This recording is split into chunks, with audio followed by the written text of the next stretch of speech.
अस्सलाम वालेकुम first year class, कैसे हैं सब लोग। आई होप के सब लोग ठीक होंगे।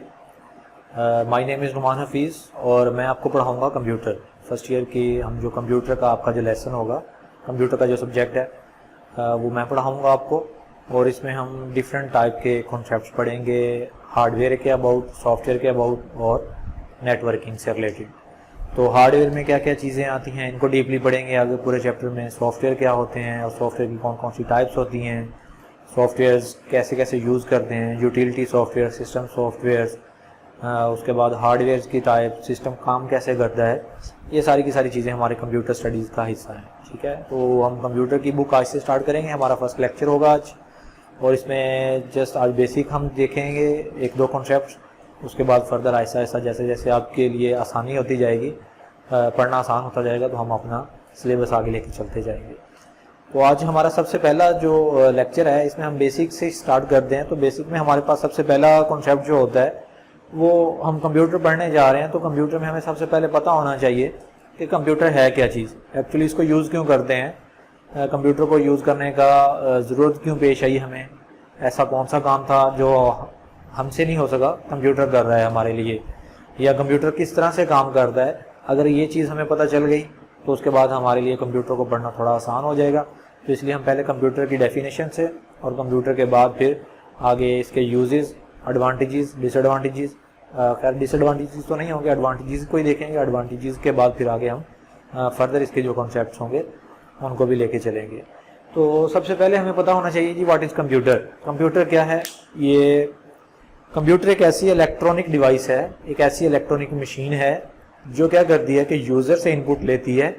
यूज़र से इनपुट लेने के बाद उसके ऊपर कुछ प्रोसेसिंग करती है जो रिक्वायर्ड होती हैं, जो यूज़र को ज़रूरत होती है। वो अपनी ज़रूरत के मुताबिक कंप्यूटर से उस इनपुट के ऊपर प्रोसेसिंग करवाता है और प्रोसेसिंग के बाद हमें क्या मिलती है, उसकी आउटपुट। जो हमारे उसका रिजल्ट मिलते हैं उसको हम क्या कहेंगे, आउटपुट कहेंगे।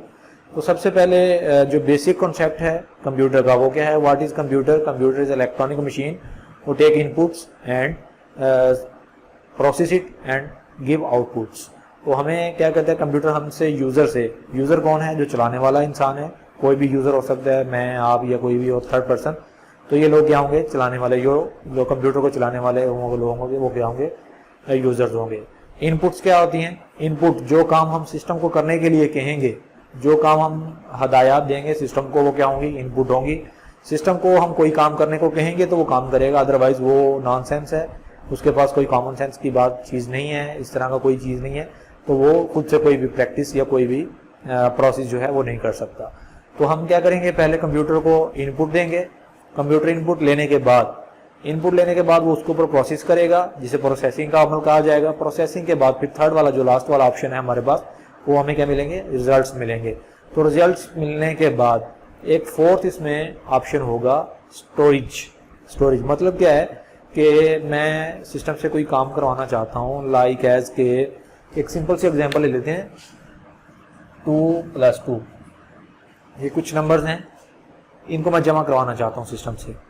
सिस्टम एक दफ़ा इनको जमा कर देगा, लेकिन अगर ये नंबर्स मुझे बार बार रिपीट करने पड़ रहे हैं, बार बार जमा करने पड़ रहे हैं, तो मैं अब हर दफ़ा तो सिस्टम को इंस्ट्रक्शन नहीं दे सकता। तो फिर मैं क्या करेंगे, हम क्या करें जी कि हम इसको कंप्यूटर की स्टोरेज डिवाइस के अंदर जो इसका रिजल्ट आएगा, लाइक एज ये 4, ये जो रिजल्ट आएगा इसको हम स्टोर कर देंगे किसके अंदर? स्टोरेज डिवाइस के अंदर।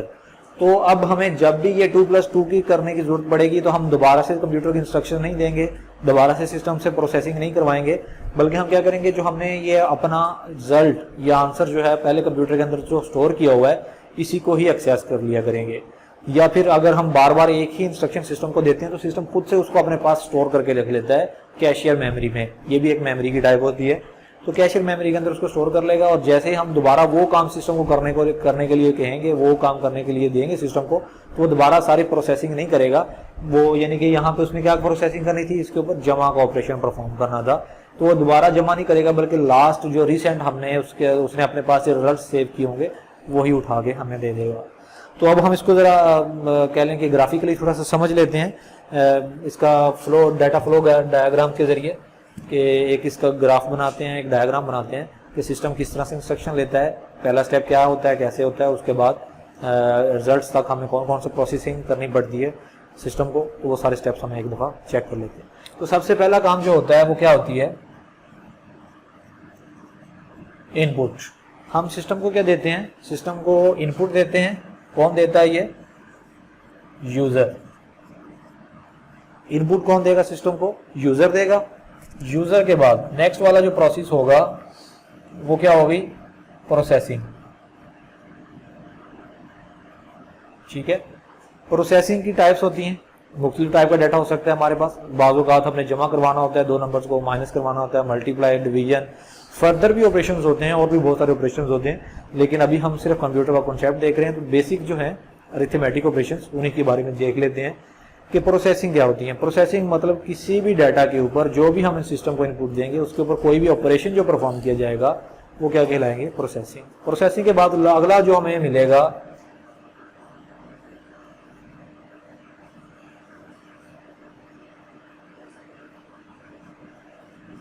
आउटपुट। सिस्टम को हमने क्या दी, इनपुट दी, सिस्टम ने उसके ऊपर क्या की, प्रोसेसिंग की, और प्रोसेसिंग के बाद जो हमें क्या मिला, आउटपुट मिली। ठीक है, ये जो मैं एरोज बना रहा हूँ, इन एरोज का मतलब है कि ये डाटा किस तरह से फ्लो करेगा। पहले इसके पास डाटा आएगा, फिर फ्लो नेक्स्ट इसके पास जाएगा, फिर उसके बाद इसके पास जाएगा। अब इसके बाद करने के बाद अब हम क्या करते हैं, ये आउटपुट डिवाइस कौन सी हो सकती है ये भी देख लेते हैं। प्रोसेसिंग के बाद या तो डाटा हमारे पास आउटपुट डिवाइस में जाएगा या फिर वो डाटा कहां पे जाएगा, स्टोरेज डिवाइस के अंदर।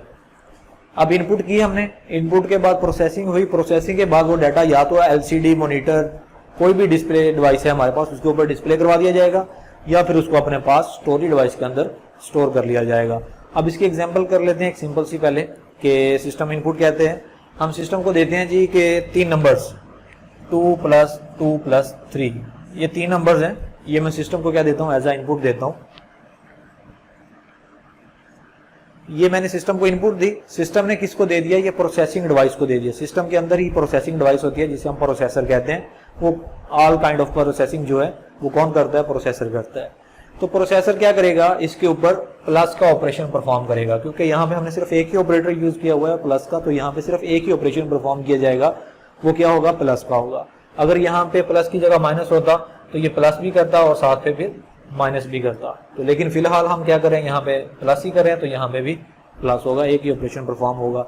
इनपुट के बाद सिस्टम, इनपुट डिवाइसेस ने डाटा किसको दे दिया, प्रोसेसर को दे दिया। प्रोसेसर ने फिर उसके ऊपर जो भी ऑपरेशंस परफॉर्म करने थे वो कर दिए। कौन कौन से थे, 3 + 2 + 2, ये क्या हो गया, 7। तो 7 अब जो रिजल्ट आ गया, प्रोसेसिंग डिवाइस ने जो रिजल्ट कैलकुलेट कर लिया है वो किसके पास जाएगा, या तो वो आउटपुट डिवाइस के पास जाएगा या वो किसके पास जाएगा, स्टोरेज डिवाइस के पास। अब ये कैसे कंप्यूटर को या प्रोसेसर को कैसे पता चलेगा कि ये मैंने आउटपुट डिवाइस को देना है, ये नेक्स्ट या इसको देना है, क्योंकि यहाँ से यहाँ पे भी एरो जा रहा है और यहाँ पे भी एरो जा रहा है। तो ये यूजर जो है, ये जो यूजर है जिसने इनपुट दी थी, उसकी रिक्वायरमेंट क्या होगा कि अगर तो वो चाहेगा तो उसको सिस्टम पे डिस्प्ले करवा लेगा एलसीडी पे, अदरवाइज उसको कहाँ पे सेव करवा लेगा, यहाँ पे। ठीक है, अगर उसको स्टोर भी करवाना है और साथ में डिस्प्ले भी करवाना है तो वो यहाँ पे इसको डिस्प्ले भी करवा लेगा। तो इस तरह से करके ये जो ऑपरेशंस हैं, सिस्टम क्या है, इनपुट डिवाइस है। ये सिंपल सी डेफिनेशन मैंने आपको डायग्राम के जरिए समझा रहा हूँ। ये देखें, computer, what is computer. Computer एक ऐसी मशीन है जो इनपुट लेती है किससे, यूजर से। ठीक है, यूजर इनपुट लेने के बाद वो किसको देती है, प्रोसेसर को, जो सिस्टम के अंदर प्रोसेसिंग डिवाइस होती है। वो क्या करता है, उसके ऊपर प्रोसेसिंग करता है। आफ्टर प्रोसेसिंग वो या तो उसको एलसीडी यानी कि डिस्प्ले डिवाइस को दे देता है या फिर वो किसको देता है, स्टोरेज डिवाइस को, कि तुम इसको अपने पास स्टोर कर लो। तो हम कह सकते हैं कि कंप्यूटर एक ऐसी इलेक्ट्रॉनिक मशीन है जो कि यूजर से इनपुट लेती है, उसके ऊपर प्रोसेसिंग करती है, प्रोसेसिंग करने के बाद उसको या तो डिस्प्ले करवा देती है या फिर अपने पास स्टोर करवा लेती है डाटा को, ताकि दोबारा भी उस डाटा को या उस इंफॉर्मेशन को जो हमने प्रोसेसिंग के बाद एक्सेस की है, जो हमें प्रोसेसिंग के बाद मिली है, उसको दोबारा यूज करने के लिए स्टोर किया जा सके। ये तो होगी कंप्यूटर की डेफिनेशन छोटी सी। हमने कंप्यूटर का कंसेप्ट देख लिया, कंप्यूटर क्या है जो कि प्रोसेसिंग के लिए यूज करते हैं। अब बात यह है कि ये प्रोसेसिंग जो है 3 + 2 + 2, मैं इसको जमा का ऑपरेशन इसके ऊपर परफॉर्म करना तो मैं इजीली कर सकता हूँ विद इन ए सेकेंड शायद। इसी तरह आप लोग हैं तो आप लोग मे बी मुझसे भी कम टाइम में इसको प्रोसेस कर सकें या मुझे थोड़ा सा ज़्यादा टाइम लगे। ऐसे थोड़ी सी बड़ी अमाउंट्स होती तो उसको भी हम प्रोसेस कर लेते, उसको भी जमा कर लेते, मैं भी कर लेता, आप भी कर लेते। बाकी से सारे लोग भी जमा कर लेते हैं, लेकिन फिर भी हमें कंप्यूटर की क्यों ज़रूरत पड़ती है? कंप्यूटर की ज़रूरत हमें इसलिए पड़ती है कि कंप्यूटर हमसे ज़्यादा एफिशिएंट है, कंप्यूटर हमसे ज़्यादा जल्दी काम करता है, हमसे ज़्यादा जल्दी वह आउटपुट देता है हमें। मतलब कि मुझे अगर ये 3 नंबर्स हैं, इनको जमा करते हुए अगर 1 सेकंड लगता है, तो अगर यहाँ पे 10 नंबर होते तो मेरे लिए थोड़ी सी मुश्किल हो जाती, इनको जमा करना थोड़ा ज़्यादा टाइम लग जाता। यहाँ पे यानी कि अब 1 सेकंड लगा है तो फिर मुझे मे भी 5 सेकंड लग जाते। अगर 100 नंबर होते तो मुझे और टाइम ज़्यादा दरकार था। अगर 1000 नंबर हैं तो मुझे और भी ज़्यादा टाइम लगेगा इनको जमा करते हुए। जबकि सिस्टम इन नंबर्स को, यहाँ पे अगर 1000 नंबर भी होते जिनको हमने जमा, माइनस या मल्टीप्लाई या कोई भी ऑपरेशन परफॉर्म करना था, तो वो उनको with nano seconds, nano second means के 1 सेकेंड का 1000वां हिस्सा जो होता है उस टाइम में वो उसको क्या कर देता, प्रोसेस कर देता और हमें हमारी आउटपुट देता। एक तो ये है कि कंप्यूटर हमारा क्या है, एफिशिएंट होता है, बहुत तेजी से काम करता है। दूसरे नंबर पे हम इसके एक इसका एडवांटेज हो गया हमारे पास, क्या हो गया कि ये फास्ट है, ठीक हो गया। दूसरे नंबर पे हमारे पास इसमें क्या है कि हमारे पास इसमें हमारे पास टाइम, हमारे पास टाइम सेव हो जाता है, ठीक हो गया। थर्ड नंबर पे कॉस्ट, कॉस्ट हमारी कम आएगी। लाइक एज के हमारा कोई एक अकाउंटिंग का ऑफिस है, ठीक है, हम बिजनेस कर रहे हैं, तो बिजनेस में हमें 4 से 5 एम्प्लॉयज रखने पड़ते हैं जो कि हमारी कारोबार के या बिजनेस के डेली के जो खाता जात होते हैं, अकाउंट्स होते हैं, उनको चेक करने, चेक एंड बैलेंस के लिए हमें 4 लोग रखने पड़ रहे हैं, जो एक स्टॉक का मैनेज करेगा, एक सेल्स को मैनेज करेगा, एक परचेजेस को मैनेज करेगा, एक इन्वेंट्री को मैनेज करेगा। तो इससे बेहतर है कि हम एक ही कंप्यूटर रख लें, उसके अंदर हम सारे अकाउंट्स बना लेते हैं, ठीक है। अगर मैनुअली तौर पे उसके पास एक अलग रजिस्टर होगा जिसके अंदर वो सेल्स लिखता जाएगा, दूसरे बंदे के पास अलग रजिस्टर होगा, जो चीज़ें खरीदेंगे वो उसके अंदर लिखता जाएगा, तीसरे बंदे के पास एक इन्वेंट्री का रजिस्टर होगा जिसके अंदर वो जो चीज़ें ले रहा है, वो जो चीज़ें दे रहा है, गोदाम से जा रही हैं, वो सारी चीज़ें उसके अंदर लिखी जाएंगी। इसके अपोजिट जाएं, अगर हम सिस्टम को यूज़ करते हैं तो सिस्टम हमारे पास एक ही काफ़ी है, उसके अंदर हम इन्वेंट्री का स्टोर भी कर सकते हैं, स्टॉक भी मेंटेन कर सकते हैं, सेल्स को भी कर सकते हैं और परचेजेस को भी कर सकते हैं। तो हम 3 बंदों का काम एक कंप्यूटर से करवा रहे हैं, ठीक है। कंप्यूटर अकेला ही वो सारे का सारा काम कर देगा, उसके बाद हमारा टाइम भी बच जाएगा और वो जल्दी से काम भी कर देगा हमारा।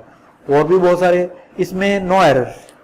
अगला बात करते हैं फोर्थ वाले इसके एडवांटेजेस की, एरर।